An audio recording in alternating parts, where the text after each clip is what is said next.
શ્રી પ્રતાપરુદ્ર હનુમાનજી મહારાજના સાનિધ્યમાં અને દત્ત પરંપરામાં પ્રગટેલ તમામ ચેતનાઓનું પ્રગટ સ્વરૂપ એવા ભગવાન ઔદુંબરની છત્રછાયામાં શ્રી રંગલીલામૃતના પારાયણના માધ્યમથી અવધૂતિ ગંગામાં માનસી સ્નાન કરવા માટે અત્રે ઉપસ્થિત સર્વે ભક્તોના હૃદયમાં બિરાજેલા ગુરુ મહારાજના ચરણમાં પ્રણામ. ભગવાન કે ભગવાન, આ જન્મ મરણમાંથી છૂટવા માટેનું આ એકમાત્ર સાધન મનુષ્ય શરીર મળ્યું, પણ આ બીમારીએ હવે આગળનું સાધન કરવા દેવું લાગતું નથી. પાણીના પરપોટા જેવા મનુષ્યનું જીવન છે. અત્યારે ગમે એટલું તંદુરસ્ત લાગે, પણ આજની તંદુરસ્તી આવતીકાલના આયુષ્યની ગેરંટી નથી. આપણા કરતાં વધારે તંદુરસ્ત માણસો ફટાક દઈને 1 કલાકમાં મરી ગયા હોય એવા કેટલાય સમાચાર સાંભળ્યા છે આપણે. એટલે આ ખોટા ભરોસે રહેવું જ નહીં કે આજે તંદુરસ્ત છીએ એટલે આપણે 5-10 વર્ષ સુધી વાંધો નહીં આવે. આવા ખોટા ફાંકામાં રહેવું જ નહીં. આજનો દિવસ છેલ્લો જ છે એવું સમજીને જીવી લેવાનું, તો જ બરાબર જીવાશે. આવું બધું એમનું મનોમંથન છે આ બાપજીનું. અને આ ગમે એટલું અશુદ્ધ હોય અંદરથી, હાડકા લોહી માંસનો ખોખું હોય, પણ પરમાત્માની પ્રાપ્તિનું એકમાત્ર સાધન છે. ભગવાનના માટે સાધન કર્યા સિવાયનું બીજું જે પ્રવૃત્તિ આપણે કરીએ છીએ, બધી પ્રવૃત્તિને પશુ પક્ષીઓને પણ આવડે છે કરતા. એમને પતિ પત્ની હોય છે, એમને બાળકો હોય છે, એ પોતાના બાળકોને ઉડતા શીખવાડે છે, પાણીમાં તરતા શીખવાડે છે, ખાતા શિકાર કરતા શીખવાડે છે. આપણે એમને ભણતા શીખવાડીએ છીએ, હું મોટી ધાડ મારીએ છીએ. એ લોકોએ પોતાના અનુકૂળ એવા ઘર બનાવે છે, આપણે ઘર બનાવીએ. પરમાત્માના માટે પ્રવૃત્તિ કરીએ એ જ કંઈક મનુષ્યનું સાચું જીવન છે. બાકી બધું તો ધૂળના ધંધા છે. કૂતરા થઈએ તો કૂતરી મળશે, રાજા થઈએ તો રાણી મળશે. એમાં હું મોટી ધાડ મારવાની છે. આવું બધું એમનું મનોમંથન ચાલતું હતું. આ મુક્તિ માટેનો છેલ્લો દરવાજો છે. અને એ વખતે પછી એમણે ભગવાનને સુધા પ્રાર્થના કરી કે ભગવાન, આ શરીર આપ્યું, પણ હજુ જો તમે કૃપા કરો અને આ શરીર સારું જો થાય તો હવે હું તમારી પ્રાપ્તિ માટે બરાબર બાકીનો સમયનો જ ઉપયોગ કરીશ. આત્મકલ્યાણ માટે જ બાકીનું જીવનનો ઉપયોગ કરીશ. આવી ભગવાનને આર્ત હૃદયથી પ્રાર્થના કરી. અને પ્રાર્થના ભગવાન ચોક્કસ સાંભળે છે. એવું કદાપી માનશો નહીં કે આપણી પ્રાર્થનામાં કચાશ છે ને ભગવાન સાંભળતા નથી. આપણે જે ખાઈએ ને, ભૂખ લાગી હોય ને તો ખાઈએ તો પેટ ભરાય છે. તરસ લાગી હોય ને પાણી પીએ તો તરસ છીપાય છે.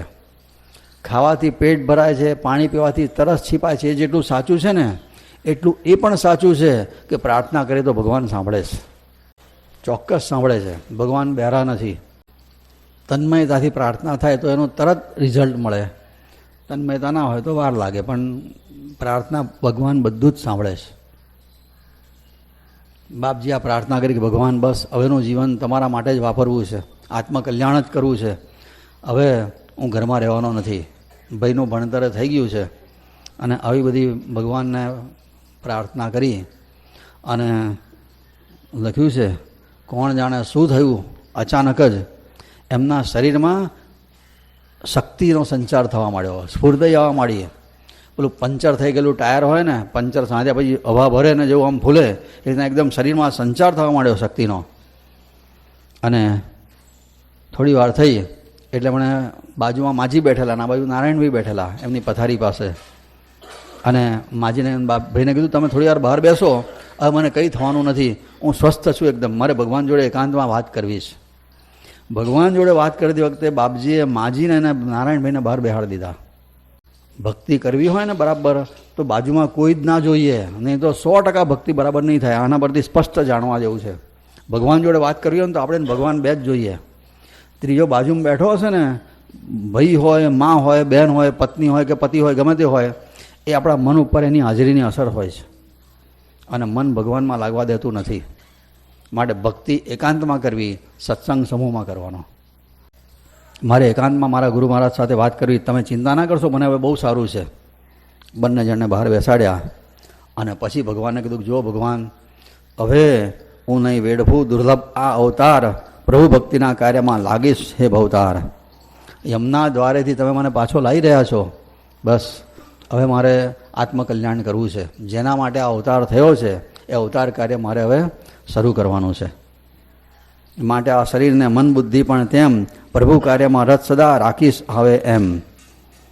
એ બીમારીના કારણે શરીર શક્તિ જે ગુમાવી મેં જે બધી પાછી મળતા તે અચૂક હું નીકળીશ પ્રભુ. જો ભગવાનને વચન આવે ભગવાન હવે બેઠો થઈશ એટલે ઘર છોડીને નીકળી પડીશ. અચૂક હું નીકળીશ પ્રભુ, છોડી ઘરને બહાર, જગનું આલંબન ત્યજી રાખી તું જ આધાર. આવી ભગવાનને પ્રાર્થના કરી એમનું જમણું અંગ ફરક્યું, અગમ્ય શક્તિનો સંચાર થયો અને બૂમ પાડી, માજી અંદર આવો.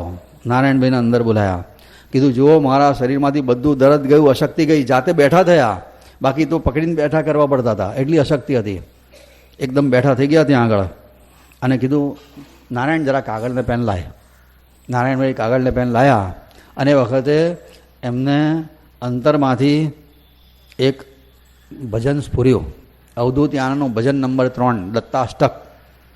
એમાં લખ્યું છે પહેલું જ, ઢૂંઢત દેખા જગત મેં સાર વસ્તુ હૈ એક.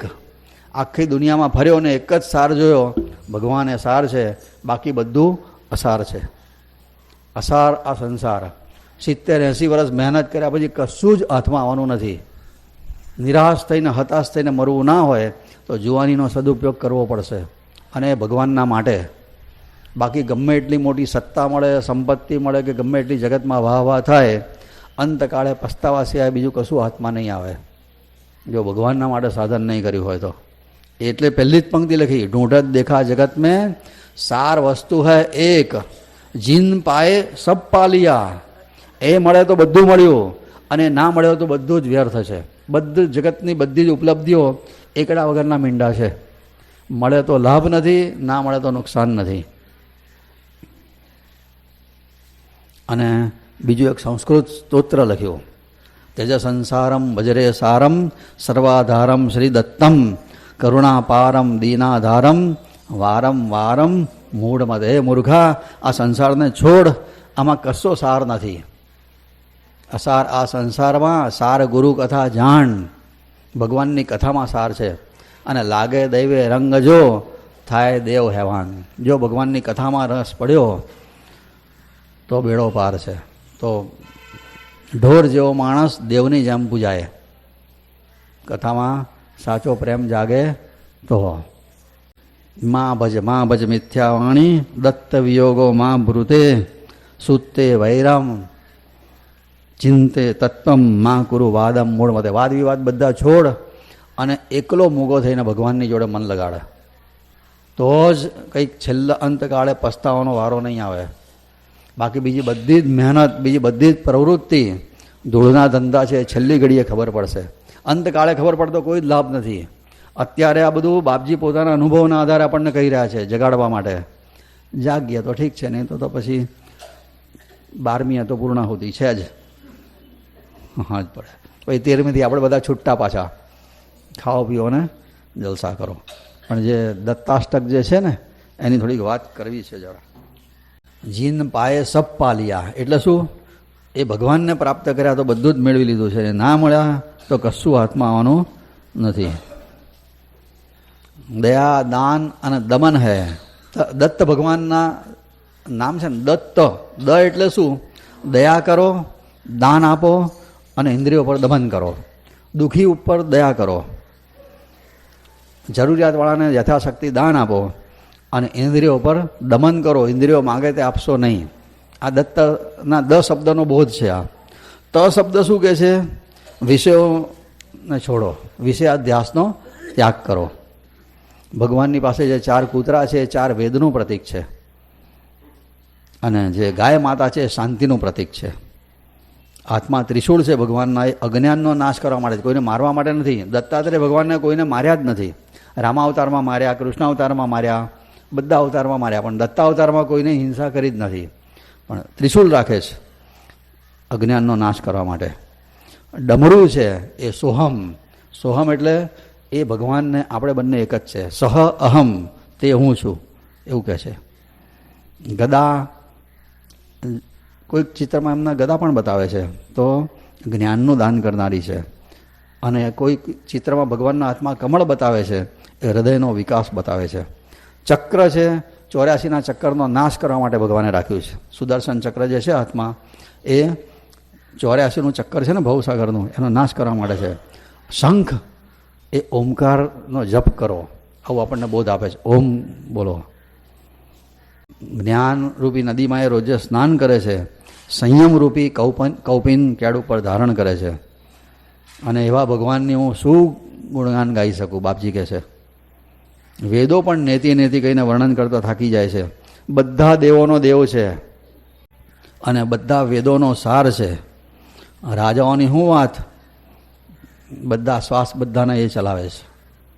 માટે ભગવાનને વારંવાર પ્રણામ કરું છું ને એમ મુખેથી એમના ગુણગાન ગાઉં છું અને એમની સામે લાજ શરમ છોડીને નાચું છું. અને છેલ્લા કે છે આ દત્તાષ્ટક જે છે 8 શ્લોકનું આ સ્તોત્ર છે, કોઈ શ્રદ્ધાથી ગાય, જો યહ પઢે તો પામર વિષય હોય, જે વિષયોમાં ફસાયેલો હોય, મામૂલી જીવ હોય, એ પણ સાધુ થાય.